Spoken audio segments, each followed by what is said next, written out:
आज का जो टॉपिक है हम लोगों का, ये टॉपिक है MPPSC का यूनिट नंबर 5।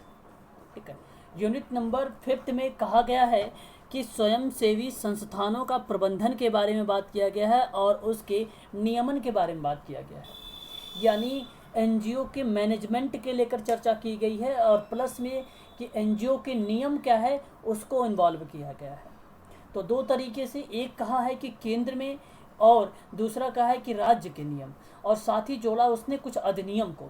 और प्लस में हम लोग जानेंगे कि NGO के लिए कौन सी उसके लिए राष्ट्रीय नीति है, और स्वयं संस्थानों के लिए अनुदान सहायता आप लोगों ने सुना होगा जिसको आप फंड बोलते हैं, यानी ग्रांट फंड। जो ग्रांट फंड होता है वह अनुदान को रिप्रेजेंट कैसे करता है, इसके बारे में जानेंगे। प्लस में हम लोग देखेंगे कुछ वित्तीय स्रोत। वित्तीय स्रोत का मतलब होता है फाइनेंस से रिलेट किया गया है ये। ठीक है, ये भी फाइनेंस से रिलेट किया गया है। ठीक है, देखिए कोई ज्वाइन हो रहे हैं, मैं उनको ज्वाइन करके क्लास स्टार्ट कर रहा हूँ। पंकज जी हैं, ओके, चलिए तो ध्यान दीजिए। तो पहले सबसे पहले स्टार्ट करते हैं NGO के बारे में, थोड़ा सा जानकारी लेते हैं कि NGO है क्या चीज़, है ना।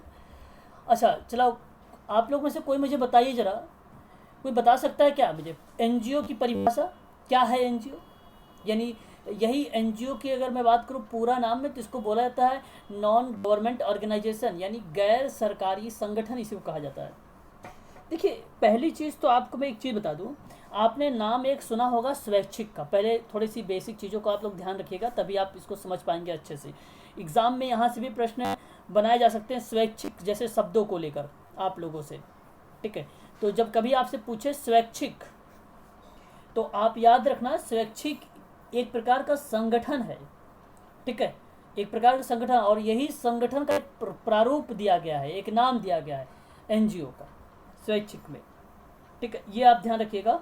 तो समाज में जो लोगों के कल्याण की बात या एकता की बात या विकास के लिए जो भी विभिन्न कार्य किए जाते हैं वो समाज में गैर सरकारी संगठन के माध्यम से भी किए जाते हैं, और वही है आपका क्या, स्वैच्छिक। तो आप कह सकते हैं स्वैच्छिक के माध्यम से भी किए जाते हैं।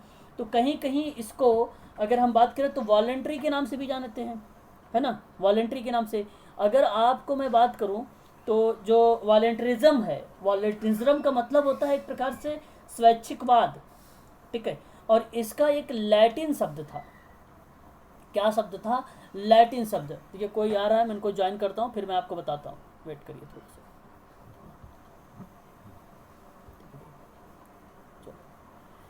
तो एक शब्द था, मैंने लैटिन बताया, तो लैटिन शब्द का एक शब्द था वॉल्टॉन्स। वॉल्टॉन्स नाम था उसका। ठीक है, ये स्पेलिंग इस तरीके से होगा। ठीक है भाई, ये लैटिन शब्द का क्या है, भाषा है, नाम है इसका वॉल्टॉन्स। ठीक है, वॉल्टॉन्स। तो इसका मतलब ये हुआ कि स्वतंत्रता की इच्छा की बात करता था, ये स्वतंत्रता की इच्छा की बात करता था ये शब्द। यानी राजनीतिक विज्ञानों ने ये बात को साबित भी कर दिया था कि ये संघ की स्वतंत्रता है।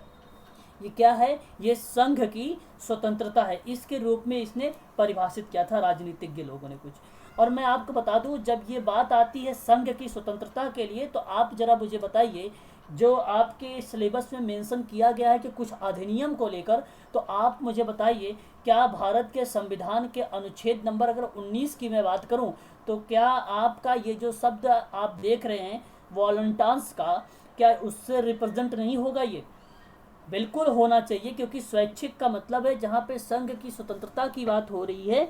तो ये भारत के संविधान का अनुच्छेद नंबर 19 की अगर बात करूँ तो ये जिक्र करता है। जैसे 19 में आप जानते हैं कि भारतीय नागरिकों के संघ के निर्माण के संबंध में कुछ अधिकार प्रदान किए गए हैं, वह अधिकार अनुच्छेद 19 में देखने को मिलता है ना। तो संयुक्त राष्ट्र ने ये स्वैच्छिक संगठनों का एक नाम से बोला। अच्छा, ये नाम किसने दिया भाई स्वैच्छिक संगठन का नाम? तो गैर सरकारी संगठन है, तो गैर सरकारी संगठन का जो नाम दिया वो US ने दिया था। US का मतलब होता है यूनाइटेड स्टेट, जिसको आप बोलते हैं संयुक्त राष्ट्र, संयुक्त राष्ट्र। तो ये नाम दिया, तो पहले ये नाम नहीं था, ये नाम किसके द्वारा दिया गया है, तो आप लोग को ये चीज़ें याद रखनी है। अब जरा मुझे बताइए क्या ये बात समझ में आ गई आप लोगों को अच्छे तरीके से कि स्वैच्छिक से कैसे बना गैर सरकारी संगठन, बताइए किस तरीके से। जैसे मैंने कहा ना, वॉलंटरिज्म जो शब्द है वो स्वैच्छिकवाद से है, और इसका लैटिन शब्द जो है वॉल्टान्स है।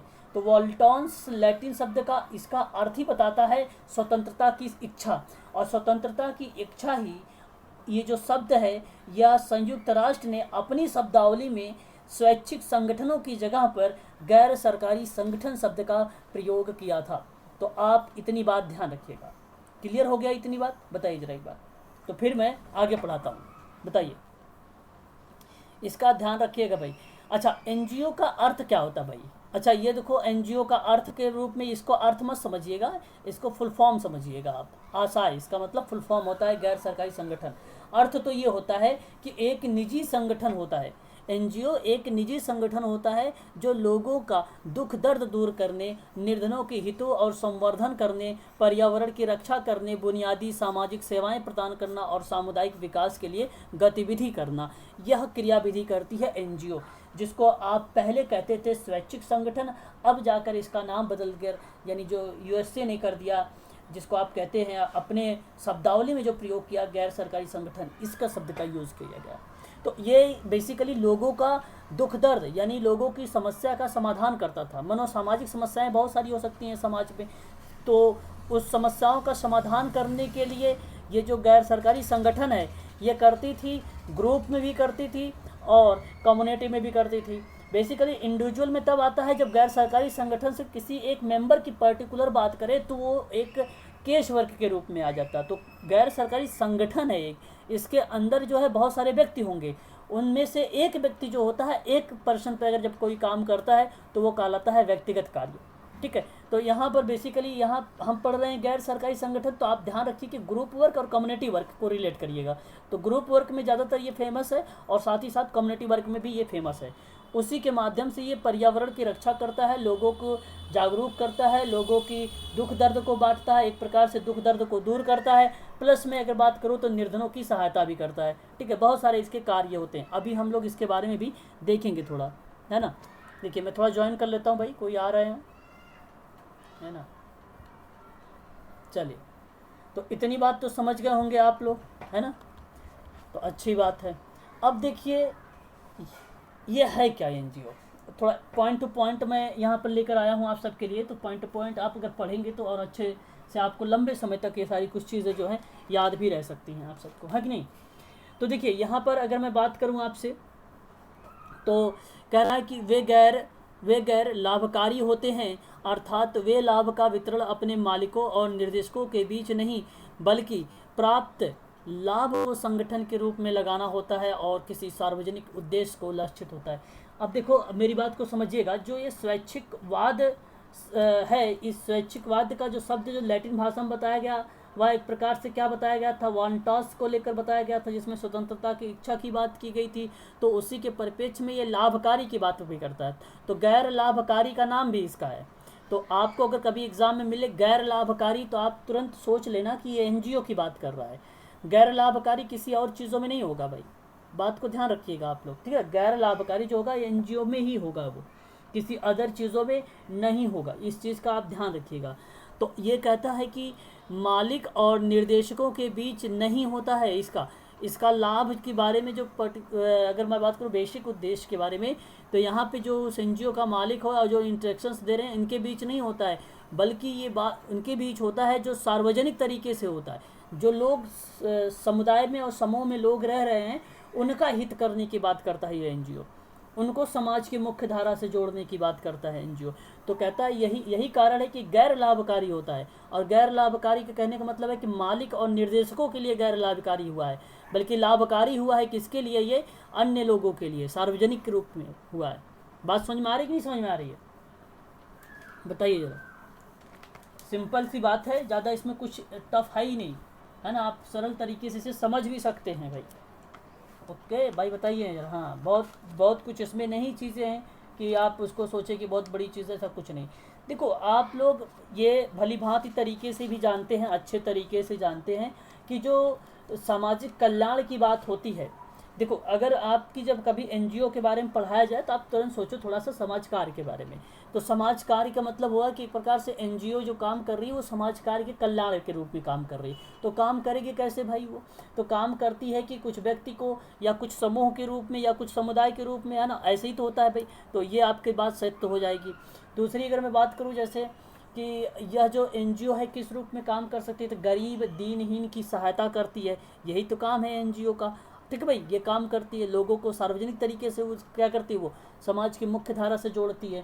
प्लस में अगर मैं बात करूँ तो ये मानव जीवन का जो उच्च कोटि के लोग हैं, उन उच्च कोटि करने की में, जैसे कहने का तात्पर्य ये है कि यहाँ पर थोड़ा सा मैं आपको बताऊँ, मार्क्सवाद का जो सिद्धांत है थोड़ा फॉलो होता है, बट ऐसी कंडीशन ये होता है पॉजिटिव के पॉइंट ऑफ व्यू। जैसे जो अमीर है तो उसे अमीर के बजाय उसको एक प्रकार से फंडिंग वगैरह करने की बात कर सकता है ये। तो इसीलिए एनजीओ का रजिस्ट्रेशन भी होता है। आप लोगों को पता होगा जो फंडिंग वगैरह करते हैं एनजीओ में एटीजी के अकॉर्डिंग करते होंगे, है ना, ये लोग तो आप लोगों को तो पता ही होना चाहिए ये सारी चीज़ें। बशर्ते मैं ये कह रहा हूँ कि उच्च कोटि करने के लिए तो एक प्रकार से हाई लेवल पर वीआईपी टाइप की एक प्रकार की उनको सुविधा देता है, उनको सहायता प्रोवाइड करता है। तो मानव जीवन की उच्च कोटि की क्या करता है, सहायता प्रोवाइड करता है। तो ये मतलब दूसरों से भी मदद लेकर आपकी मदद करता है। तो मदद लेने का मतलब अगर किसी की फाइनेंशियली दिक्कत है भाई, तो उसको अगर फंडिंग वगैरह आ रही होगी तो वो आपको फंड करेगी, फिर आपको भी फंडिंग करेंगे वो लोग। ठीक है, तो इस तरीके से आपने नाम सुना होगा कि जैसे बहुत सारे बीच में पोस्ट भी चल रहे थे, अगर किसी को कैंसर हुआ तो एनजीओ वाले ने क्या करते थे, मदद भी करते थे उनको, कैंसर से संबंध में पैसे वगैरह देते हैं। आज भी आजकल फेसबुक पर सोशल मीडिया पे ये भी चल रहा है कि जो वृद्ध व्यक्ति हैं उनकी लोग कुछ लोग जो है मदद भी करते हैं, है ना, पूरे सामान क्या कर लेते हैं, परचेज कर लेते हैं उसका, है ना। ये सब आप लोगों ने एफबी पर भी देखा होगा, फेसबुक पे आजकल ये खूब चल रहा है। तो यह एक प्रकार से हो सकता है वो एनजीओ से जुड़े हो, है ना। अच्छा, अब ये भी ज़रूरी नहीं कि वो एनजीओ से जुड़े हों। तो ये एक प्रकार से उच्च कोटि के करने के लिए क्या कर रहा है, मदद करने की बात कर रहा है। यही चीज़ मैं आपको यहाँ पे समझाने की कोशिश कर रहा हूँ। तो हो सकता है वो व्यक्ति किसी एनजीओ से जुड़ा हो। तो अगर एनजीओ से नहीं जुड़ा है तो ऐसा काम एनजीओ से जो व्यक्ति जुड़ा होता है वो भी ये मदद कर सकता है। ठीक है, ये चीज़ें हैं यहाँ पर। आगे अगर मैं बात करूँ तो गैर सरकारी संस्थानों में विदेशी धन प्राप्त करने के लिए एफ सी आर ए 2010 के अंतर्गत पंजीकृत होना पड़ता है या पूर्व अनुमानित लेनी पड़ती है। देखिए, बहुत सारा टॉपिक आपका यहाँ से क्लियर होगा। कोई मुझे बताना चाहेगा एफ सी आर ए क्या है? बता सकता है कोई मुझे? वेरी गुड, वेरी शाबाश, बहुत बढ़िया, यहाँ पर अच्छा दिमाग उन्होंने लगाया है। तो यह एक प्रकार से आपका ध्यान रखिएगा। अगर मैं आपसे बात करूँ तो कंट्रीब्यूशंस रेगुलेशन एक्ट है ये, ठीक है, the foreign contribution regulation act है ये, और ये एक्ट 2010 का। तो अब आपका एक प्रश्न तो यहाँ से मिल गया होगा एनजीओ का। तो एनजीओ में एक अहम भूमिका ये निभाती है, ठीक है। तो ये अपने आप में बहुत इंपॉर्टेंट क्वेश्चन बन जाता है ना। तो इस चीज़ का आप लोग खास कर ध्यान रखें। और आपको मैं बता दूं इसके अंतर्गत कुछ बातें होती हैं। अच्छा, कुछ बातें होने का तात्पर्य मेरा क्या हुआ यहाँ पर कि जैसे जो भी अगर फॉरेन से संबंधित होता है, जैसे इसका जो उद्देश्य होता है क्या होता है कि लोगों को जो व्यक्तिगत तरीके से या कंपनी के माध्यम से उसकी मदद करना, ठीक है, उसकी मदद करना। तो यह एक प्रकार का उद्देश्य रखा था इसने। और ये उद्देश्य जो रखा था विदेशी अंशदान विनिमय अधिनियम के रूप में। अब यही आपका जो विदेशी अंशदान विनिमय अधिनियम 2010 है, इसी की बात मैं आप लोगों से कर रहा हूँ। ये क्या कर रहा है, ये इस माध्यम से ये लोगों की मदद कर रहा है। तो ये फंडिंग के माध्यम, तो इसके आधार पे कुछ पंजीकरण किया जाता है, तभी वो कर सकते हैं पंजीकरण। अभी आप पढ़ेंगे एटीजी के अकॉर्डिंग भी, एटीजी भी अपनी कुछ भूमिका निभाता है। एटीजी के बारे में जानते हैं आप लोग? नहीं जानते तो कोई बात नहीं, अभी मैं बताऊंगा। तो राष्ट्रीय हित के प्रतिकूल किसी भी गतिविधियों के लिए और उसके साथ आकस्मिक उपचार से संबंधित मामलों के विदेशी योगदान को स्वीकृति करे और उसका उपयोग करे सही तरीके से, ऐसी गतिविधियां जो है गैर सरकारी संगठन में एफसीआरए करता है। ये ध्यान रखिएगा। ये बात समझ में आ गई आप लोगों को? तो मुझे बताइए जरा एक बार, बताइए, क्लियर है ये बात? तो देखिए, जो सोसाइटी होती है पंजीकरण करने के कई तरीके होते हैं। अब ऐसा मत सोच लेना आप कि सर एफसीआरए के माध्यम से क्या रजिस्ट्रेशन होता है। भाई ये विदेशी धन के लिए रजिस्ट्रेशन होता है। एनजीओ तो रजिस्ट्रेशन आप जानते होंगे, एक होता है सोसाइटी पंजीकरण, और आपको पता होना चाहिए वो 1860 है। और आपको ये भी पता होना चाहिए एक होता है भारतीय ट्रस्ट, जिसको आप बोलते हो इंडियन ट्रस्ट या भारतीय न्यास जिसको आप बोलते हो, वो आपका कब है, कोई बता सकता है? 1882 का है ना, ये चीज़ होती है। और आपको ये चीज़ें पता होनी चाहिए। एक आपको बताऊँ मैं, तो एक कंपनी अधिनियम भी है। कंपनी अधिनियम अभी हाल ही में इसमें कुछ मॉडिफिकेशन भी किया गया है इस अधिनियम में। तो अब आपसे कोई कंपनी अधिनियम से कोई क्वेश्चन वगैरह बनेगा तो आप लोग 2013 लगाना, उसका 2013 का सही जवाब लगाना। ठीक है, तो धारा नंबर 8 में कंपनी अधिनियम धारा नंबर 8 में बात कही गई है पंजीकरण को लेकर इसके में। तो ये 3 टाइप के होते हैं बेसिकली, हमें इन तीनों के बारे में पढ़ना, अभी हम इसके बारे में चर्चा करेंगे। तो ये चीज़ अलग है, ये पंजीकरण से है। और यहाँ पर बात कर रहा है जो एफसीआरए के बारे में, वो अलग है। एफसीआरए क्या चीज़ है वो आपको अच्छे तरीके से पता हो चुका है कि फॉरेन कंट्रीब्यूशन रेगुलेशन एक्ट है। इसके माध्यम से क्या किया जाता है, पंजीकरण होना पड़ता है। तो ये विदेशी से संबंधित होता है। ठीक है, ये बात आपको ध्यान रखना है। आगे बात करते हैं, तो भारत में गैर सरकारी संगठनों की गतिविधियों पर नियंत्रण के लिए कोई एक विशेष कानून अथवा कोई शीर्ष संगठन नहीं है। मतलब कोई एक अलग से अगर कोई ऐसी चीज़ें बता दी जाए कि कोई कानून है या कोई एक विशेष संगठन है, ऐसा कुछ भी इसके बारे में नहीं कहा जा सकता। यह कहा नहीं जा सकता, या है ही नहीं पहली बात भारत में, है ना, कि विशेष कोई कानून है ये कि ये होना ही चाहिए। ठीक है, ऐसा कुछ बात नहीं है। भूमिका की बात करें एनजीओ की, तो एनजीओ की क्या भूमिका हो सकती है? नागरिकों की आवाज़ के लिए अभिव्यक्ति देकर सहभागी लोकतंत्र के समक्ष सक्षम बनाना, और इनके कुछ जैसे इनके माध्यम से अगर कुछ कहा जाए तो जनता और सरकारों के बीच में प्रभावी गैर राजनीतिक कड़ी के रूप में कार्य करना, एक चैन के रूप में कार्य करना जनता और सरकार के बीच में। या एक प्रकार से एनजीओ का क्या है, भूमिका बताई जा रही कि ये एनजीओ की एक पार्टिसिपेट या एक प्रकार से भूमिका है। ये चीज़ें आप समझ सकते हैं यहाँ से। ठीक है, देन अगर मैं आप लोगों से बात करूँ तो आगे कहता है परामर्श और रणनीति सहयोग और सरकार के द्वारा गठित कमेटी, टास्क फोर्स और सलाहकार पैनल और गैर सरकारी संगठनों को शामिल किया जाता है। विशेषज्ञता का उपयोग किया जाता है। तो यह एक प्रकार का आप समझ सकते हैं राजनीतिक तरीके से भी सहयोग करता है। ठीक है भाई, जहाँ सरकार द्वारा गठित कमेटी होती है, टास्क फोर्स होता है, सलाहकार पैनल होता है, उसमें भी शामिल होती है एनजीओ। ठीक है, और उसमें विशेषज्ञता का क्या करता है, उपयोग किया जाता है, यानी उसमें इन्वॉल्व होते हैं वो लोग, हैं तो अपने विभिन्न तरीके से वो अपने विचार भी प्रकट कर सकते हैं। ठीक है, ये चीज़ें जो होते हैं इन्वॉल्व होती है। जागरूकता फैलाने में इसका एक अहम रोल होता है। ये तो आपको ध्यान ही रखना है कि एनजीओ सबसे बड़ी जो टास्क या काम की जो बात होती है वो जागरूकता का होता है। और सामाजिक एकजुटता का भी एक अहम भूमिका होता है। सेवा वितरण की बात होती है, प्रशिक्षण की बात होती है, अध्ययन की बात होती है, अनुसंधान की बात होती है, सार्वजनिक अपेक्षा के स्वर देने के लिए सहयोग की भी बात होती है। सरकार के प्रदर्शन पर संवाद एवं निगरानी के द्वारा राजनीतिक जवाबदेही को सुनिश्चित भी करती थी। वो कितने सरल सरल शब्दों में लिखा हुआ है। अगर अब मैं ऐसे यहाँ पे जो पढ़ रहा हूँ आपको शायद समझ में भी आ रहा होगा कि ये क्या क्या भूमिका निभाई जा रही है। बात समझ में आ रही है कि नहीं समझ में आ रही है, एक बार बताइए जरा मुझे, है ना। बहुत सरल शब्दों में यहाँ पे सारी चीज़ें मेंशन की गई है। कोई दिक्कत तो नहीं हो रही होगी आप लोगों को, आई थिंक, मुझे तो लग रहा है ऐसे ही कुछ। अगर आपको कोई दिक्कत है समझने होगी ना तो आप मुझसे पूछ सकते हैं। हाँ भाई, कोई दिक्कत तो, चलो फिर तो बहुत बढ़िया है, बहुत अच्छी बात है। और बहुत ही सरल शब्दों में ये सारी चीज़ें जो है आपके सामने एक्सप्लेन भी किया जा रहा है। भोजन का अधिकार और शिक्षा का अधिकार, मनरेगा और सबसे महत्वपूर्ण सूचना के अधिकार जैसे प्रमुख विधेयक गैर सरकारी संगठनों के हस्तक्षेप में पारित हुए हैं। अच्छा, कोई मुझे बताना चाहेगा मनरेगा के बारे में, क्या है मनरेगा, बताइए।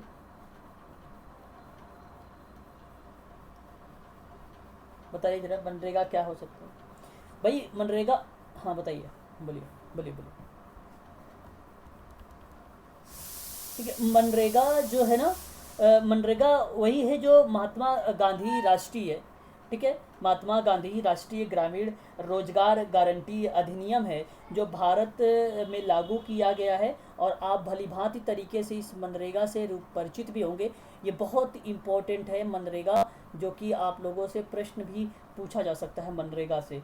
तो याद रखना, मनरेगा का अगर पूरा नाम बताया जाए तो ये महात्मा गांधी, मैं लिख देता हूँ यहाँ पर, मनरेगा। ठीक है भाई, आप इसका ध्यान रखिएगा। ये एन है, MNREGA, मनरेगा। एम से बन जाएगा महात्मा गांधी और एन से हो जाएगा नेशनल, जिसको आप कहते हो राष्ट्रीय, और उसके बाद रूरल, जिसको आप बोलते हो ग्रामीण, ठीक है। और रूरल ही होगा ना इसका, तो रूरल ही होगा। और उसके बाद क्या है मनरेगा में, ई से क्या हो जाएगा, एम्पावरमेंट नहीं होगा, एम्पावरमेंट नहीं होगा भैया, ग्रामीण रूरल हो जाएगा। और उसके बाद आपका क्या हो जाएगा, हाँ हाँ एम्प्लॉयमेंट, वेरी गुड शाबाश, मैं एजुकेशन सोच रहा था बार बार, एजुकेशन, वेरी गुड शाबाश। एम्प्लॉयमेंट हो जाएगा आपका, यानी आपका रोजगार से संबंधित यहाँ पे जो उपभोक्ता रहते हैं उनके संबंध में गारंटी अधिनियम हो जाएगा, ठीक है आपका, यह आपका अधिनियम है। तो महात्मा गांधी राष्ट्रीय ग्रामीण रोजगार से संबंधी, एम्प्लॉय से संबंधी है, और एम्प्लॉय रोजगार अधिनियम, ठीक है। और ये सितंबर 2005 में आया है, इसका आप ध्यान रखिएगा, सितंबर 2005 में आया है, तो ये आपको ध्यान रखना है।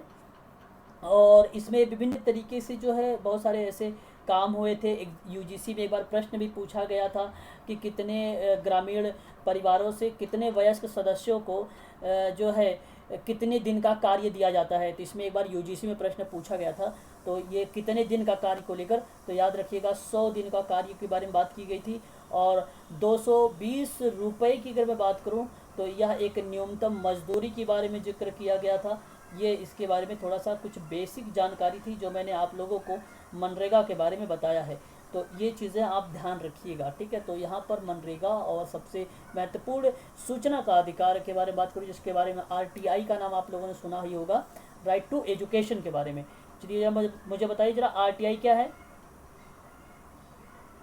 कोई बताइए भाई। हाँ हाँ very good, right to information के बारे में, यानी अधिकार की सूचना की बात करता है। तो सूचना का जो अधिकार होता है, ये कानून हमारे देश के लिए 2005 में लागू किया गया था, ये आपको अच्छे तरीके से पता भी होना चाहिए, है ना। और ये बेसिकली होता क्या है, कोई बता सकता है मुझे, ये क्या चीज़ है, आरटीआई क्या चीज़ है?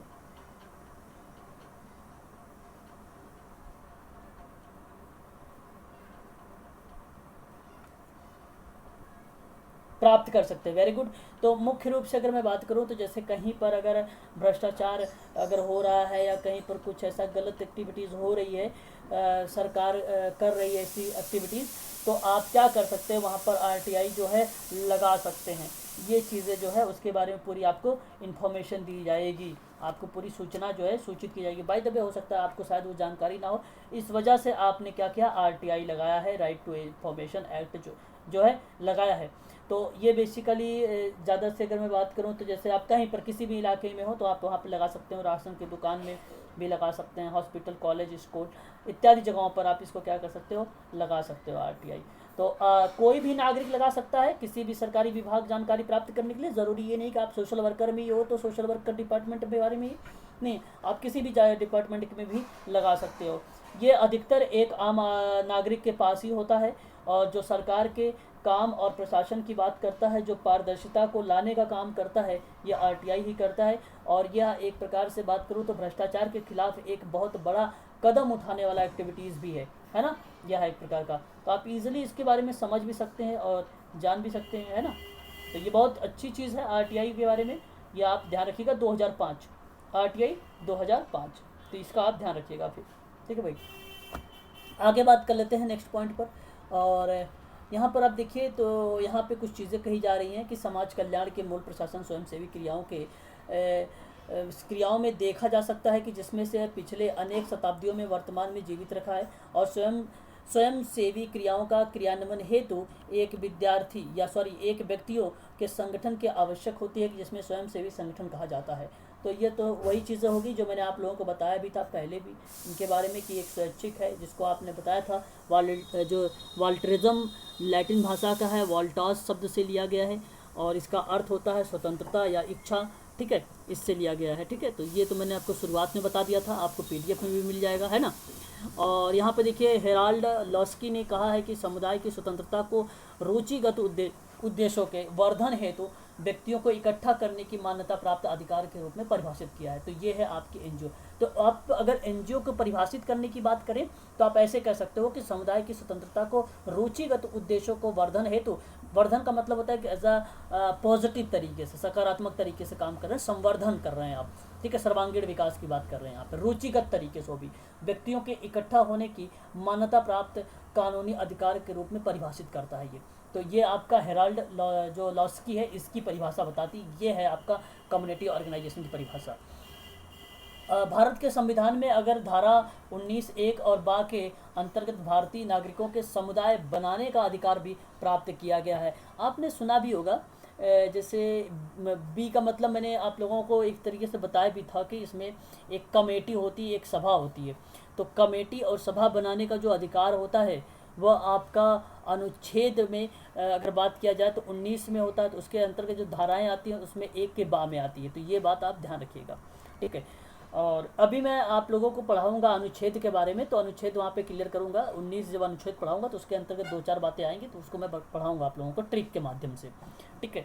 तो आगे बात करते हैं। समुदाय की स्वतंत्रता मानव स्वतंत्रताओं के प्रमुख होता है, और यह मनुष्य के लिए किसी भी सामान्य उद्देश्य के सामुदायिक होने का व्यापक स्वतंत्रता, और वे किसी कार्य को कराने और अन्याय अथवा अत्याचार के विरोध करने अथवा किसी महत्वपूर्ण अथवा छोटे छोटे सामान्य अथवा लोक उद्देश्यों के पूर्ण करने की इकट्ठा होने की इच्छा रखते हैं। तो यह आपका कहलाता है क्या, मतलब एक प्रकार से यहाँ पे ये चीज़ें बताई जा रही हैं कि लोगों की समस्या का समाधान करना, और लोगों की समस्या का जो समाधान किया जाता है वो एक गैर सरकारी संगठन के माध्यम से किया जाता है, ये बताने की कोशिश की जा रही है यहाँ पर, ठीक है भाई।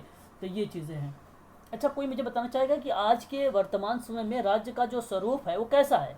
पूंजीवाद है, कल्याणवादी, समाजवाद है, कैसा है बताइए जरा, किस टाइप का है आज का जो आज का राज्य का स्वरूप है, आज के समय में जो राज्य का स्वरूप है कैसा है? राज्य का स्वरूप समाजवादी, राज्य का स्वरूप समाजवादी नहीं है, कल्याणवादी है, ठीक है, कल्याणकारी एक प्रकार से, आप इसे ध्यान रखिएगा। तो आज के समय में या वर्तमान समय की अगर मैं बात करूं तो यह एक प्रकार का कल्याणकारी तरह की प्रक्रिया मानी गई है, तो आप इसे ध्यान रखिएगा, ठीक है। तो आपका समाजवादी हो या पूंजीवादी हो या मिश्रित जैसे शब्द आए तो आप इसे एलिमेंट कर देना। तो जो वर्तमान में जो समय मैं बात कर रहा हूँ राज्य के स्वरूपों के बारे में, वो कल्याणकारी पर ही आधारित है। तो ये चीज़ आप इसको ध्यान में रखिएगा, ठीक है भाई। क्लियर हो रहा है ना? हाँ बोलिए।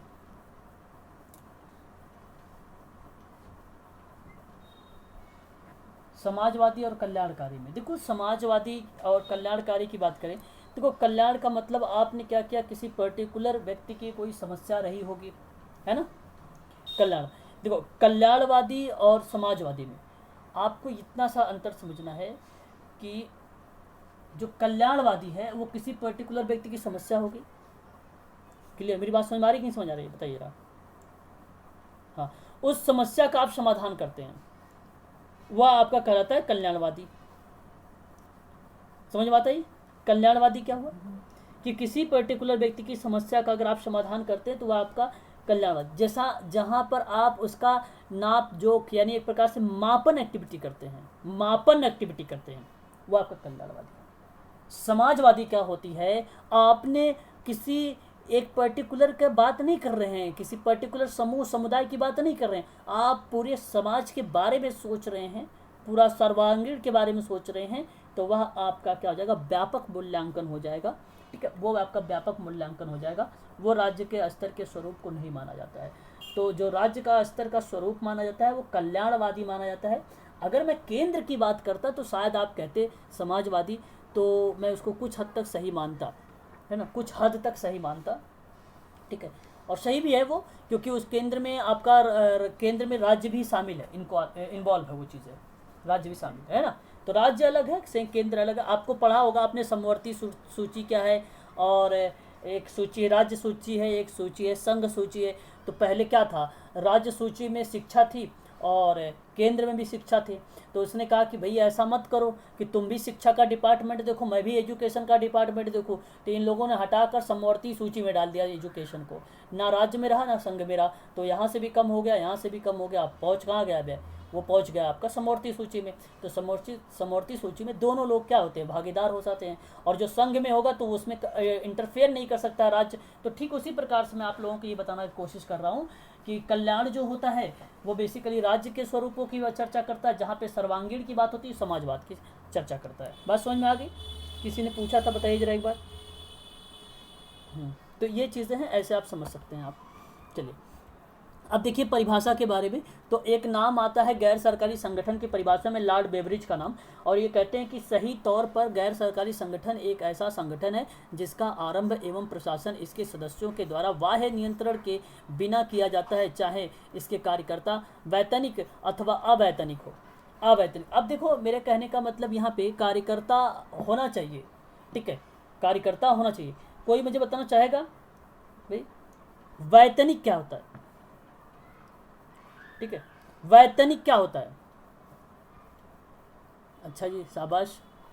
हम्म, हाँ, तो ऐसे आपको मैंने आप सबसे, हाँ हाँ, वेरी गुड, सही सही सही सही सही। तो यहाँ मैं आप सबको एक बार पहले भी बता चुका था कि शब्दों को तोड़ना सीख जाओ। और इस एनजीओ में जो, अगर मैं बात करूँ, जो प्रारंभ होता है तो इसमें सदस्यों का किसी बाह्य नियंत्रण के बिना किया जा सकता है, तो वो चाहे वैतनिक हो और चाहे अवैतनिक हो, चाहे वेतन उसके पास वो आ रहा हो, चाहे वेतन उसके पास सरकार की तरफ से नहीं भी आ रहा हो, तो ऐसे लोग उसमें काम कर सकते हैं एनजीओ में। और आपने देखा भी होगा, अगर आप पूछेंगे किसी से, किसी भी एनजीओ से पूछ लो, वो खुद ही कह देगा भैया मैं ना पैसे कमाने के लिए नहीं, मैं लोगों के कल्याण के लिए बात करता हूँ। और भले उसके जो आंतरिक समस्या है वो आपसे थोड़ी ना शेयर करेगा आपसे, है ना, उसको तो नाम कमाना है, इसलिए वो बोल सकता है इस तरीके की गतिविधियाँ। ठीक है, तो ये आप ध्यान रखिए, लॉर्ड बेवरिज ने ये बातें कही थी कि वह वैतनिक हो सकती है और अवैतनिक भी हो सकता है व्यक्ति। ठीक है, इस तरीके की बात। और ये कार्यकर्ता की बात कर रहा हूँ मैं, ठीक है, ये बात कार्यकर्ता की है। डेविस एल सिल्प जो है सिल्स ने क्या बोला है कि गैर सरकारी संगठन उसके सदस्यों के कुछ एक का मतलब होता है कि कुछ ही लोग सामान्य हितों की प्राप्ति हेतु राज्य नियंत्रण के बिना स्वैच्छिक सदस्यता के आधार पर संगठित व्यक्तियों का समूह मानता है।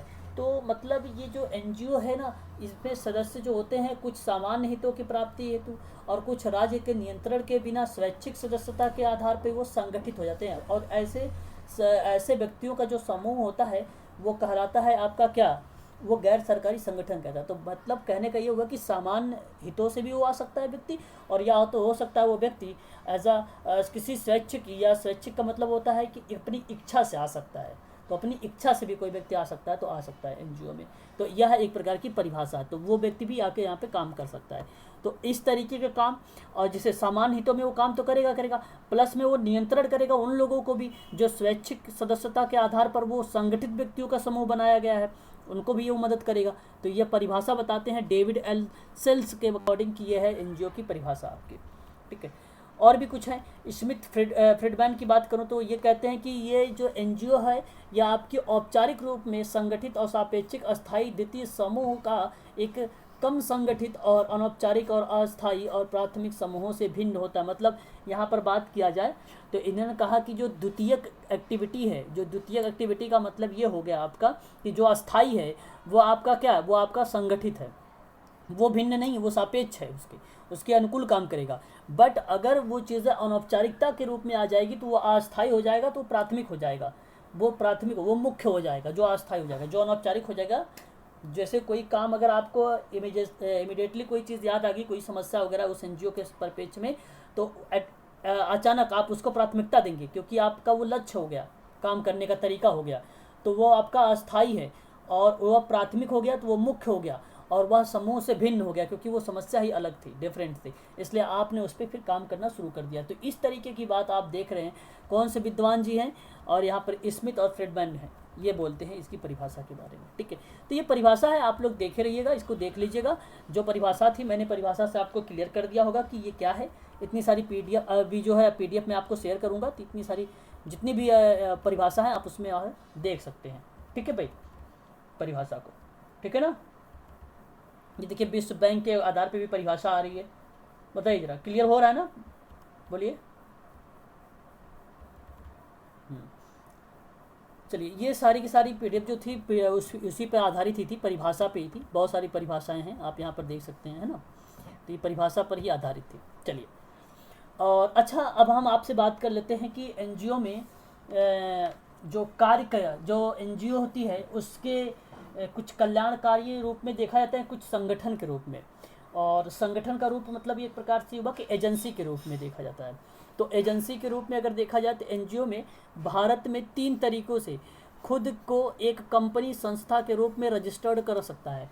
तो 3 तरीके से रजिस्टर्ड कर सकता होगा। और आप लोग जानते होंगे, मैं इसके बारे में क्या बताऊँ आप लोगों से, ट्रस्ट और समाज। समाज का मतलब होता है सोसाइटी, ठीक है। और एक है आपका धारा 8, अभी अभी मैंने आपको बताया भी था। और ये धारा 8 1956 के बजाय अगर अब आप लोगों से पूछेगा तो आप लोग क्या बताओगे, 2013 बताओगे, 2013 बताओगे। याद आ रहा है कि नहीं, समझ में आ रहा है कि नहीं समझ में आ रहा है, बताइए जरा। कंपनी अधिनियम 1956, ठीक है। और यही जो कंपनी अधिनियम 1956 का है, इसी को अब हमने किस नाम से बता रहा हूँ मैं आप लोगों को याद रखना है, 2013 के रूप में याद रखना है, ठीक है। बशर्ते अगर आपको बताऊं कंपनी अधिनियम 2013 है क्या चीज़, पहले तो 2013 कंफर्म कर देता हूं ताकि आपके मन में जो डाउट हो उसे क्लियर हो जाए उसका। देखो कंपनी अधिनियम 2013 है ना, वो भारत के संसद के एक अधिनियम से पारित हुआ। पहली बात तो ये, यहाँ पर कंपनी की जो जिम्मेदारी थी, जो निदेशक थे, जो कंपनी के विघटन को नियंत्रित करता है, वो एक्ट है, ये वो एक्ट है कंपनी अधिनियम। विघटन, विघटन का मतलब जानते होंगे आप अच्छे तरीके से, अलगाव की बात करता है यहाँ पर, है ना, अलगाव वगैरह की बात करता है। तो वह बेसिकली क्या करता है एनजीओ में, ये बेसिकली होता है उसमें काम। तो एक होता है कंपनी अधिनियम 2013 के आधार पर, ये संशोधन का पार्ट है। और मैं आपको बता दूं कंपनी अधिनियम जानते हैं आप लोग कब कब संशोधन किया गया है, बता सकते हैं क्या आप लोग?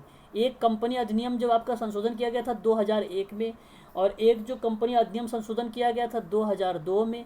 कंपनी अधिनियम संशोधन किया गया था 2002 में 2 बार किया गया था, आप ये भी ध्यान रखिएगा, 2002 में 2 बार किया गया था, ठीक है। तो जो दूसरी बार संशोधन हुआ तो भी 2002 में ही हुआ, ठीक है। एग्जैक्ट डेट वगैरह आप लोगों से पूछा नहीं जाएगा कि एग्जाम में कि बताइए कब कब ये संशोधन हुआ, लेकिन आप जानकारी के लिए आपको मैं बता दे रहा हूँ, तो आप लोग उसको ध्यान रखिएगा भाई, ठीक है। और फिर उसके बाद एक संशोधन कब हुआ था, 2006 में हुआ था। और अब आप लोग देख रहे हैं 2013 में। तो इतने सारे तो इसके संशोधन हुए हैं, है ना। तो संशोधन आपको याद करने की ज़रूरत नहीं है, ठीक है भाई, तो याद रखिए। चलिए, तो ये धारा नंबर 8 के अकॉर्डिंग ये बातें की गई है। पहले मैं बात करूंगा ट्रस्ट, जो ट्रस्ट का मतलब होता है न्यास। ट्रस्ट का मतलब होता है भाई न्यास। तो पहली बात आपको तो ये समझ में आना चाहिए। और ये ट्रस्ट क्या है, कोई बताना चाहेगा ट्रस्ट क्या है? भारतीय न्यास अधिनियम क्या है, यही बता दीजिए भाई। अभी अभी बताया ये हाँ, कार्य तो लोगों के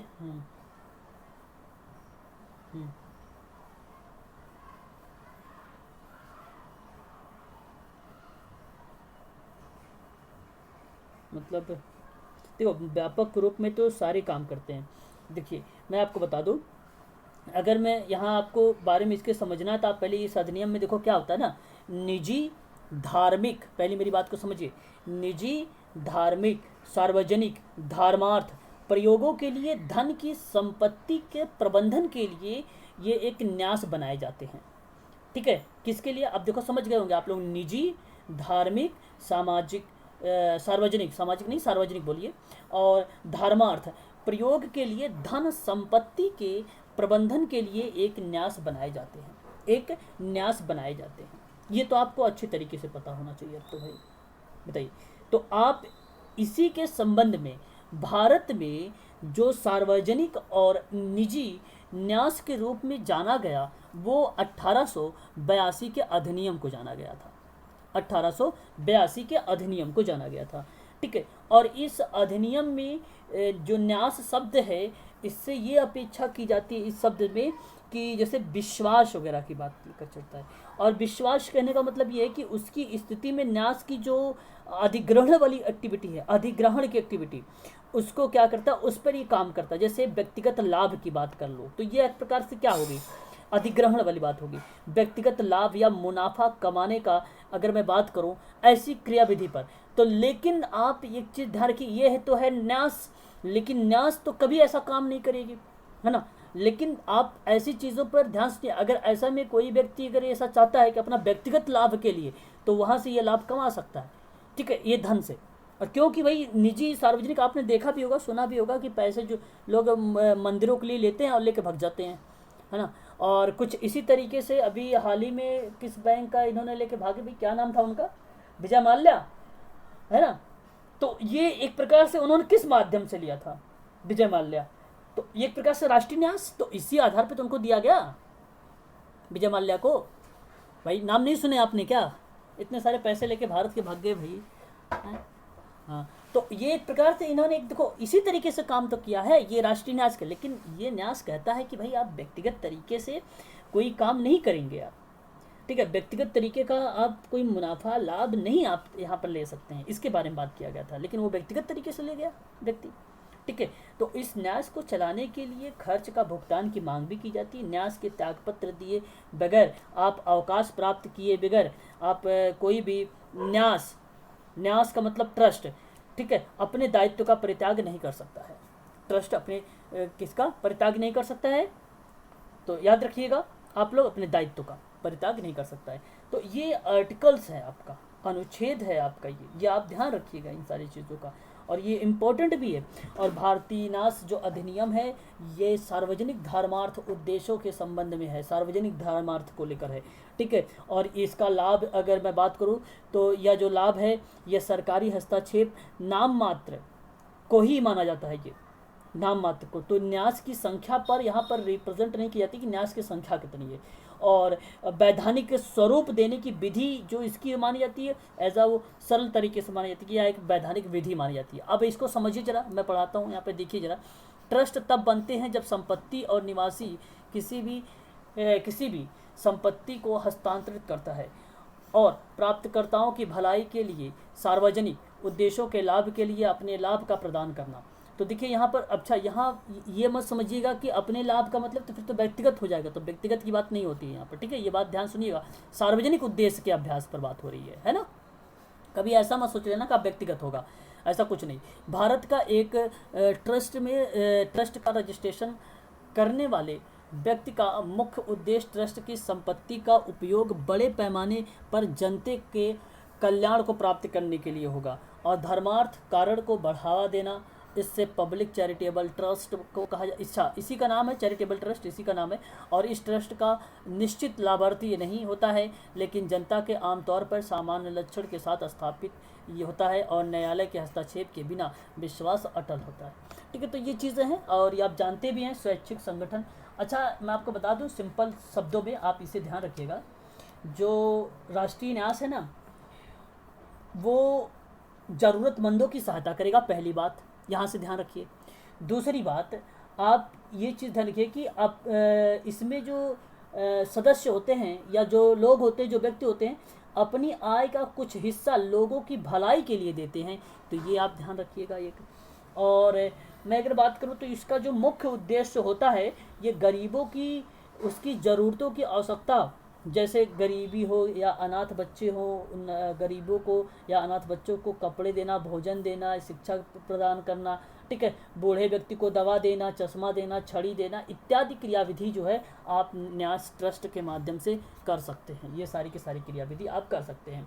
और ट्रस्ट भी एनजीओ की एक तरह स्वतंत्र कानूनी इकाई मानी जाती थी, एक स्वतंत्र इकाई भी है, यूनिट भी है ट्रस्ट ये। तो ट्रस्ट से इतनी बातें ध्यान रखिएगा। 1882 में ये लाई गई थी। कब लाई गई थी ये?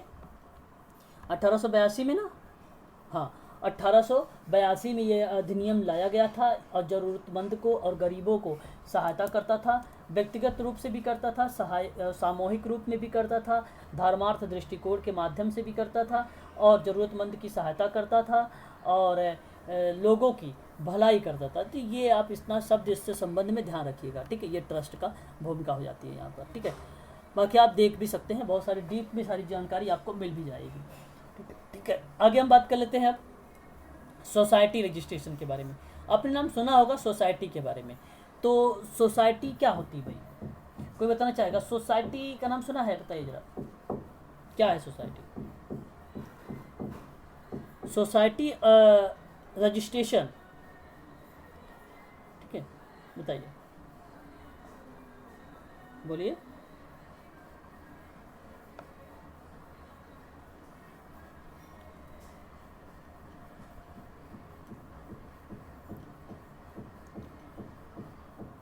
नहीं आ रहा है?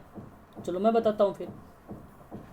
देखिए ये जो सोसाइटी आप देख रहे हैं रजिस्ट्रेशन, यह एक सोसाइटी के पास मेमोरेंडम और एसोसिएशन में रूल्स रेगुलेशंस और बायलॉज होते हैं।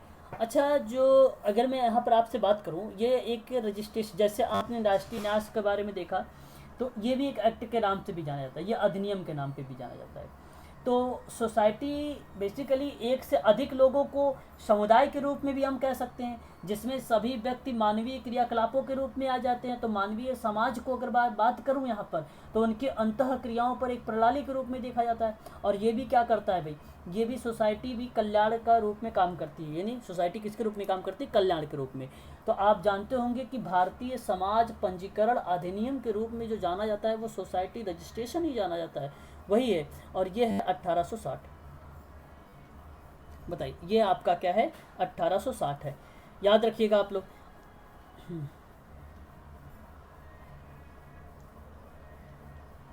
2005 नहीं, 2005 में इसका कुछ तो ऐसा जिक्र तो नहीं है 2005 में कि कोई सोसाइटी रजिस्ट्रेशन। हाँ। 2005 क्या था, कुछ मुझे बताइए 2005 के बारे में आगे पीछे, तो मैं उसको कुछ बता सकता हूँ। नहीं, 2005 में भाई अगर कोई भी व्यक्ति, आई थिंक मुझे नहीं लगता 2005 में कुछ चीज़ें ऐसी हुई होंगी, घटना घटित हुई होंगी। देखो, अगर संशोधन वगैरह की बात होती तो मैं आपको बता देता, मुझे पता होता तो मैं पक्का बताता कि भाई 2005 में ये घटना घटित हुई है। ठीक है। और हाँ, अगर आप रही बात कि किसी पर्टिकुलर राज्य की, हाँ,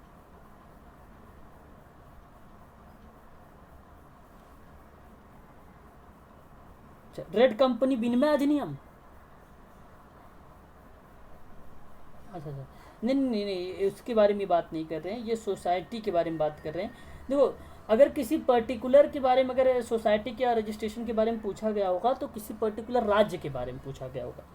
तो राज्य में अलग अलग चेंजेस होते हैं। जैसे अगर मैं राज्यों की मैं बात ही करूँ, तो अभी राजस्थान में, तो राजस्थान में भी इसके बारे में जो है जिक्र हुआ था। ठीक है। तो 2001 में क्या हुआ था, सोसाइटी रजिस्ट्रेशन 2001 में, ठीक है, वहाँ पर रजिस्ट्रेशन हुआ था। वो चीज़ें जो है देखने को मिली थी हमें वहाँ पर राजस्थान में। तो उसमें परिवर्तन आए थे, कुछ परिवर्तन उन्होंने किए अपने रूल रेगुलेशंस को लेकर, है ना। तो वो किस तरीके से करेंगे अपने आर्टिकल्स के अकॉर्डिंग, कैसे नहीं करेंगे, वो अपना कुछ रूल रेगुलेशंस वहाँ पे बनाए हैं। उसी तरीके से छत्तीसगढ़ की सोसाइटी है, एक प्रकार से सबकी अलग अलग है। छत्तीसगढ़ की 1973 की है। ठीक है। तो वो आप राज्य के आधार पर अगर सोच रहे होंगे तो वो तो हो सकता है, लेकिन यहाँ पर 2005 का ऐसा कुछ भी नहीं है। तेलंगाना का 2001 का सोसाइटी रजिस्ट्रेशन एक्ट है ना, वो हो जाएगा आपका तेलंगाना वाला। रजिस्ट्रेशन ऑफ सोसाइटी के एक्ट के बारे में बात होती है तो तेलंगाना का नाम आ जाता है 2001 का। 2005 का इससे कुछ नहीं संबंधित है, मैं सोसाइटी रजिस्ट्रेशन की बात कर रहा हूँ यहाँ पर। ठीक है भाई, बात समझ में आ रही कि नहीं आपको? बताइए जरा एक बार। नहीं समझ में आ रहा तब फिर भी पूछिए, बोलिए। चलिए, यदि समझ में आ रहा है तो फिर बहुत अच्छी बात है।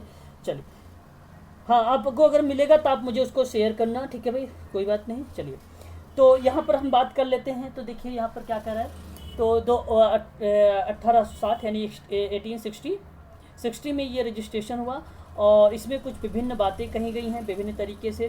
तो अगर मैं आपसे बात करूँ तो 1860 क्या करता है भाई? 1860 भी आपका जो है अंतः क्रिया करता है, कल्याण का काम करता है, और समाज के सामूहिक हितों की पूर्ति करता है ये भी।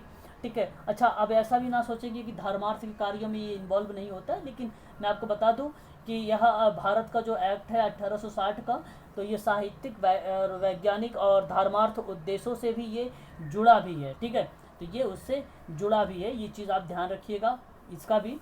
और इसमें जैसे समाज के नाम और उसके वस्तु और उसके सदस्यों का नाम, पते, व्यवसाय इत्यादि चीज़ें जो है शामिल होती है इसके अंतर्गत। इसमें इसका बेसिकली अगर मैं कार्य के बारे में जिक्र करूँ ना, तो सोसाइटी अपने शासन और कार्यवाही के रूप में, दैनिक कार्यों के नियमों के रूप में, प्रणालियों के रूप में उसका अनुसरण करता है।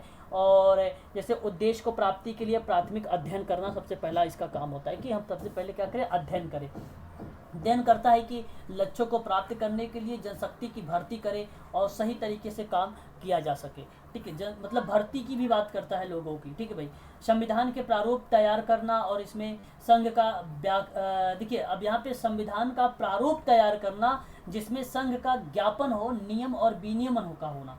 तो आप ऐसा ना समझिए कि भारतीय संविधान का जो प्रारूप बनाया गया उसमें संशोधन करने की बात कर रहा है, ऐसा वहाँ से नहीं है। ये भारतीय संविधान से, ये संविधान का प्रारूप का कहने का मतलब ये है कि संविधान का जो प्रारूप में के अनुसार जो रूल रेगुलेशंस बनाए गए हैं एक एनजीओ के लिए, एक सोसाइटी के लिए, उसके आधार पे अपने एनजीओ में ये रूल रेगुलेशन के आधार पे क्या करेगा, मॉडिफिकेशन करेगा और स्थिति के अनुसार जैसी कंडीशन रहेगी उसके अनुसार करेगा। तो ये बातें कही जाती, तो ये अपना काम कर लेता है। तो इस तरीके की क्रियाविधि ये करेगा।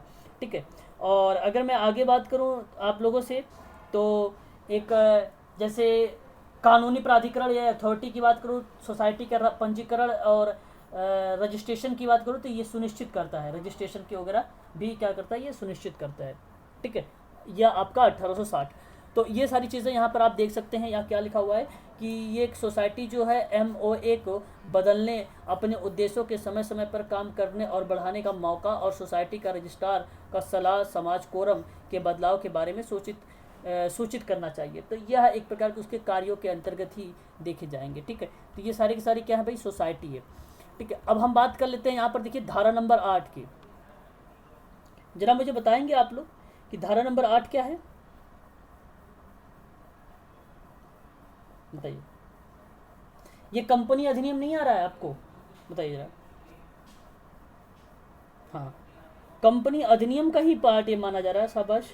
ठीक है, यह आपका कंपनी अधिनियम का ही पार्ट है। और आप जानते हैं कि कंपनी अधिनियम में अगर मैं आपसे बात करूं तो यह एक प्रकार से विनियमित किया गया है, और ये भारत में भारत की जो संसद है उसने किया था 1956 में, 1956 में इसका स्थापना की थी। और समय समय पर बहुत सारे संशोधन हुआ, मैंने बताया संशोधन इसमें काफ़ी ज़्यादा हुए हैं। ठीक है, तो भारत के संघीय सरकार के द्वारा कॉर्पोरेट मामलों में, मंत्रालय में, कंपनियों में और ठीक है रजिस्ट्रार कार्यालयों में, ठीक है विभिन्न प्रकार की जगहों पर इसका हुआ सार्वजनिक तरीके से इसमें संशोधन भी किया गया है। ठीक है, कंपनी अधिनियम में, ये बात आप ध्यान रखिएगा। और इसका जो काम होता है कंपनी का, तो ये एक प्रकार से बल्कि प्रबंधन की बात करता है। प्रबंधन का मतलब मैनेजमेंटिंग का बात करता है, पहली बात कंपनी अधिनियम। दूसरी बात अगर मैं आपसे बात करूं तो ये करता है कि जैसे ऋणदाताओं को, ऋणदाताओं मतलब आप समझ गए होंगे जो लोग ऋण लेते हैं।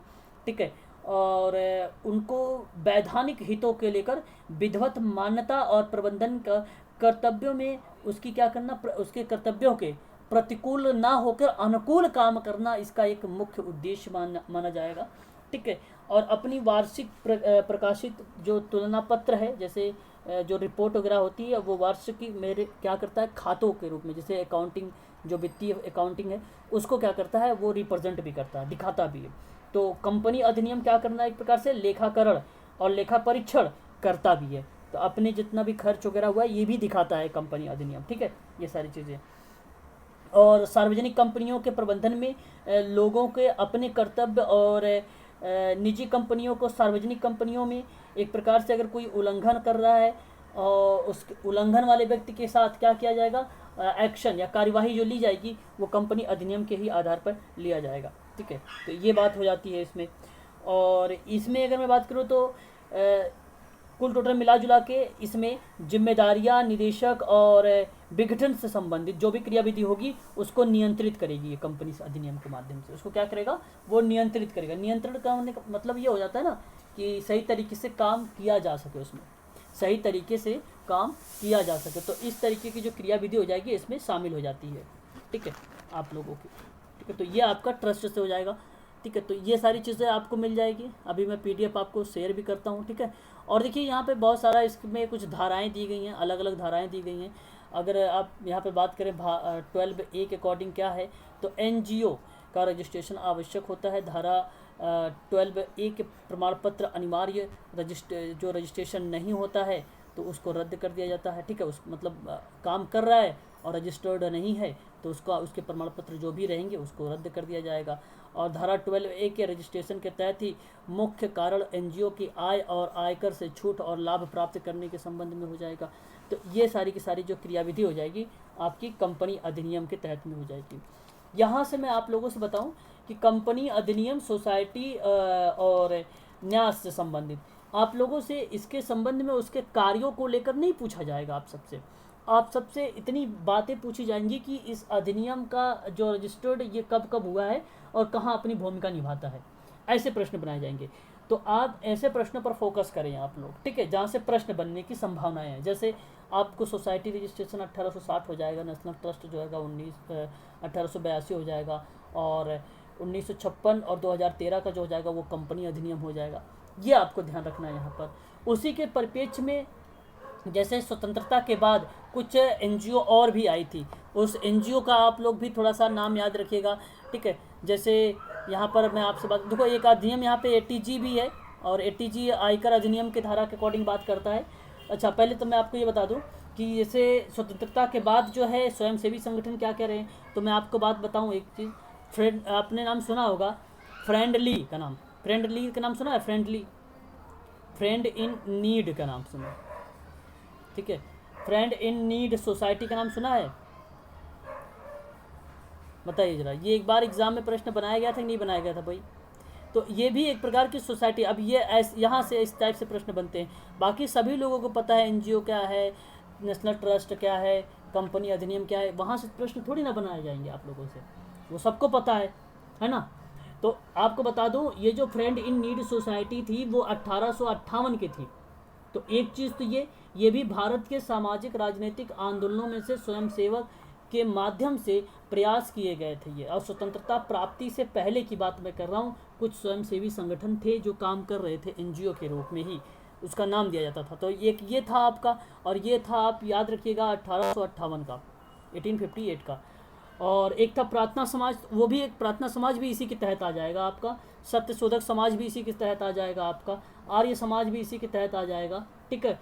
और national counselling for women India करके था, वो 1875 का था, वो भी आपका इसी के अंतर्गत आ जाएगा।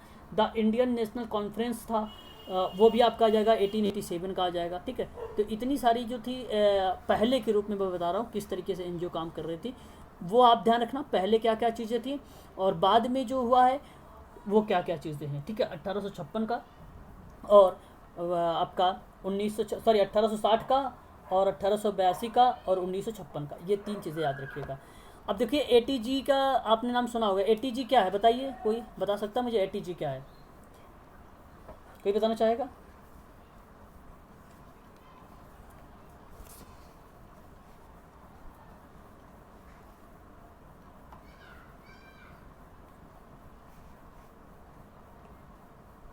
आयकर की छूट मिलती है दान से संबंधित। देखो ये जो आप देख रहे हैं यहाँ पर एटीजी, एटीजी एक प्रकार से मैं बताऊँ आपको, ये भी गैर सरकारी संगठन के माध्यम से ही आता है, और उस संगठन के माध्यम में जैसे सोसाइटी पंजीकरण अधिनियम 1860 है, उसी के तहत एटीजी की बात की गई है। और जैसे जो दान करता होता है उसको इनकम टैक्स वगैरह में छूट अगर चाहिए तो उसे क्या करना पड़ेगा, अपने पैसे को वाइट में कन्वर्ट करना पड़ेगा। और वाइट में कन्वर्ट कब करेगा, जब किसी एनजीओ में, और वो उस एनजीओ में करेगा जो एनजीओ एटीजी के आधार पे रजिस्टर्ड हुई होगी, जो एनजीओ एटीजी के अकॉर्डिंग रजिस्टर्ड हुई होगी, उसी की ये क्या करेगा, मदद करेगा, ठीक है। और किसी की मदद थोड़ी ना करेगा। ये बात समझ में आ गई आपको? तो ये चीज़ें वो यहाँ पर देखने को मिल जाती है हमें, ठीक है भाई। अच्छा, एक चीज़ और आप लोगों ने सुना होगा, मैंने एक पीडीएफ भी एक्स्ट्रा दिया था और मैंने आप लोगों से कहा था कि उसका प्रिंट मत करवाइएगा। तो मैंने आप लोगों को बताया था सहमति, एक सहकारी समिति लिखी हुई थी। तो सहकारी समिति अधिनियम है वो कब आई है? तो सहकारी अधिनियम भी एक है, देखो अभी आपको 4 मिल गए, ठीक है। तो जैसे आप ध्यान रखिएगा, एक सोसाइटी पंजीकरण अधिनियम 1860 है, भारतीय न्याय अधिनियम 1882 है, सहकारी समिति अधिनियम 1904 है, और कंपनी अधिनियम 1956 की धारा 25 के अंतर्गत पंजीकृत होती है। तो ये 4 टाइप के एनजीओ हैं जो रजिस्टर्ड करती हैं, ठीक है, किसी चीज़ को, लोगों को, या गैर सरकारी संगठन को, ठीक है, गैर सरकारी संगठन को, ठीक है। गरीबों की सहायता करना, शिक्षा की उन्नति करना, धर्म की उन्नति करना, तुरंत समझ जाना कि ये आपका क्या है, आपका न्यास है, ट्रस्ट है, भारतीय चैरिटेबल जो ट्रस्ट है उसके बारे में बात कर रहा हूँ, इंडियन चैरिटेबल ट्रस्ट एक्ट की बात कर रहा हूँ, जहाँ पे गरीबों की सहायता के लिए, शिक्षा की उन्नति के लिए और धर्म की उन्नति की बात की जाती है। ग्रामीण लोगों के चयन की बात होता है, विकल्प की बात होती है, इस तरीके का जो प्रयास करता है वो ट्रस्ट करता है। यह आप ध्यान रखिएंगे इस चीज़ का, ठीक है। और अगर आपसे बात किया जाता है सोसाइटी के बारे में, तो सोसाइटी के आप भलीभांति तरीके से जानते हैं, ज़रूरतमंद लोगों की सहायता करने के संबंध में स्थापित किया गया है। और यहाँ पर आपने मिशनरी ऑफ चैरिटी जो है, ऐसे धर्मार्थ संगठन का एक उदाहरण माना जाता है, लोगों को मदद किया जाता है, ठीक है। तो ये भी उसी का पार्ट माना जाता है। लेकिन अगर कभी आपसे पूछे धर्मार्थ निधि अधिनियम कब आया, तो चैरिटेबल निधि अधिनियम कब आया है, तो आप क्या बताओगे? 1890 बताना, 1890, ठीक है। तो ये भी बात आप ध्यान रखिएगा, 1890 इसको बताना, 1890, ठीक है, 1890, ठीक है भाई, ये चीज़ बता देना आप लोग, ठीक है। तो ये चीज़ हो जाएगी आपके पास, ठीक है। क्लियर हो गया? बताइए ज़रा। देखो एनजीओ में आपको कुछ जानकारी नहीं है, इसमें कुछ खास इसमें नहीं है। मैंने आपको बताया कि एनजीओ के बारे में पढ़ना है, और एनजीओ के कुछ रूल होते हैं। रूल होने का तरीका यही है कि एटीजी एक प्रकार से ये रूल ही था, ठीक है। एटीजी हो गया रूल है आपका, 25 जो धारा उसके अंतर्गत रजिस्टर्ड होता है, तो ये भी एक प्रकार का उसका रूल है, ठीक है। तो और हालांकि बहुत सारे एनजीओज हैं भी, एग्जाम में पूछे जाते भी हैं क्वेश्चन, जैसे ग्लोबल फंड क्या है, कब आया, ऐसे प्रश्न बनते हैं। बिल गेट्स फाउंडेशन कब आया, विलियम जे क्विंस फाउंडेशन कब आया, फोर्ड फाउंडेशन क्या, ये प्रश्न बनाने वाले क्वेश्चन होते हैं। कैथोलिक मेडिकल मिशन कब आया, ठीक है। कैरेटॉस इंडिया कब आया आपका, ठीक है। वर्ल्ड विजन कब आया आपको, इससे प्रश्न बनाए जाते हैं। ये सारी चीज़ें ध्यान रखना आप लोग, क्योंकि यहाँ से प्रश्न बनाने के चांसेस होते हैं, क्योंकि दाता जो संस्थाएं होती हैं वो संयुक्त राष्ट्र के रूप में कौन कौन से निकाय के रूप में आती हैं। और भारत के में जो भारत के में अंतर्राष्ट्रीय संगठन है, तो वो एक एक्शन फॉर फूड प्रोडक्शन है, ठीक है। Cooperative for American relief everywhere है, ये है। रोटरी इंटरनेशनल एक आता है, रोटरी, अभी एक बार शायद एग्जाम में यूजीसी में पूछा भी गया था, रोटरी लिखा हुआ था, मैंने ऑप्शन में कहीं ज़रूर देखा है। तो रोटरी भी एक प्रकार का क्या है, ये भारत का एक अंतर्राष्ट्रीय संगठन के रूप में भी जाना जाता है, ठीक है। ये भी आप इसको ध्यान में रखिएगा, ठीक है। राष्ट्रीय निजी संस्थान या अन्य देशों में समाज सेवाओं को प्रदान करने के लिए जो है फोर्ड फाउंडेशन और भारत में जो है स्थित है। फोर्ड फाउंडेशन कहाँ है? भारत में स्थित है, ठीक है, याद रखना आप लोग इसे, ठीक है। और रॉकफेलर फाउंडेशन एक है, वो भी भारत में ही स्थित है। वो कहाँ पर स्थित है? भारत में। तो अंतर्राष्ट्रीय संगठन के रूप में भी कुछ चीज़ें जो है जानी जाती है, ठीक है। तो ये चीज़ें आप ध्यान रखना, जैसे द्विपक्षीय रूप में क्या होता है और अंतर्राष्ट्रीय संगठन के रूप में क्या होता है, ये शब्द जो है आप लोग ध्यान में रखिएगा, ठीक है। बाकी इससे ज़्यादा यहाँ से कुछ चीज़ें जो है पूछी नहीं जाएंगी आप लोगों से संगठन के संबंध में, ठीक है भाई। और यहाँ से आप लोगों का जो है ये एनजीओ के बारे में कुछ टॉपिक जो थी मैंने वो समाप्त कर दिया है। बाकी यहाँ जैसे आप देख रहे होंगे आप पीडीएफ पर, तो आपको पूरा अब डिटेल यहाँ से मिलेगा कि सोसाइटी जो संगठन है वो क्या है, ठीक है। तो इसके अंतर्गत क्या क्या चीज़ें इन्वॉल्व होती है, इस पीडीएफ में आपको सारी चीज़ें हैं जो मेंशन की गई हैं कि उसके अंतर्गत क्या क्या है, ठीक है। और इसका समाज का नाम क्या है, ठीक है। देखो यहाँ पर देख सकते हैं किस तरीके से ये करती है उसकी मदद, ठीक है। क्या है पंजीकरण का शुल्क, ठीक है। सोसाइटी का वार्षिक रिपोर्ट क्या है उसकी, ठीक है। और फिर उसके बाद आप देखिए यहाँ पे नियम इसके दिए गए, देखो सोसाइटी के नियम और उसके विनियमन के बारे में, संशोधन जो हुआ है उसके बारे में जिक्र किया गया है। संशोधन की प्रक्रिया भी देखो यहाँ पर बताई गई है। सारी की सारी चीज़ें आपको पीडीएफ में मेंशन है, सब कुछ अभी आपको मिल जाएगा, ठीक है भाई। उसके बाद यहाँ से मैं आप लोगों को कल बताऊँगा कि अनुदान सहायता क्या चीज़ है और एक वित्तीय स्रोत क्या है। यहाँ से आपका ये यूनिट नंबर 5 समाप्त हो जाएगा कल, ठीक है। वित्तीय स्रोत क्या है ये आपका बताऊंगा, और उसके बाद कल आपको बता दूंगा अनुदान सहयोग जो है वो क्या होता है, ग्रांट कमीशन, ठीक है। इसको बोलते हैं ग्रांट फंड बोलते हैं, ठीक, ग्रांट एंड फंड बोलते हैं। तो ये आपका कल हो जाएगा समाप्त, ठीक है। एजेंसी की में कुछ चुनौतियाँ भी होती हैं, देखने को मिलता है, ठीक है भाई, बहुत सारी चीज़ें हैं। तो वो तो कॉमन सेंस क्या है आप लोगों को, आप उसको ऐसे ही कर लेंगे, ठीक है। क्या क्या चुनौतियाँ मिल सकती हैं, क्या क्या चीज़ें आ सकती हैं देखने को, ठीक है, ठीक है। चलिए, कोई अगर डाउट वगैरह है तो आप पूछ लीजिए मुझसे। देखो भारतीय कंपनी अधिनियम 1956 याद रखिएगा आप लोग, बस इसे, बहुत इंपॉर्टेंट है ये।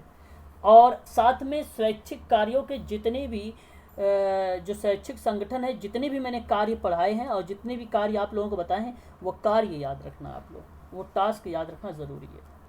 ठीक है, वहीं से प्रश्न बनाए जाएंगे आप लोगों से। ठीक है, चलिए बताइए, अगर कोई डाउट वगैरह है तो पूछ लीजिए, बोलिए। डाउट नहीं है फिर?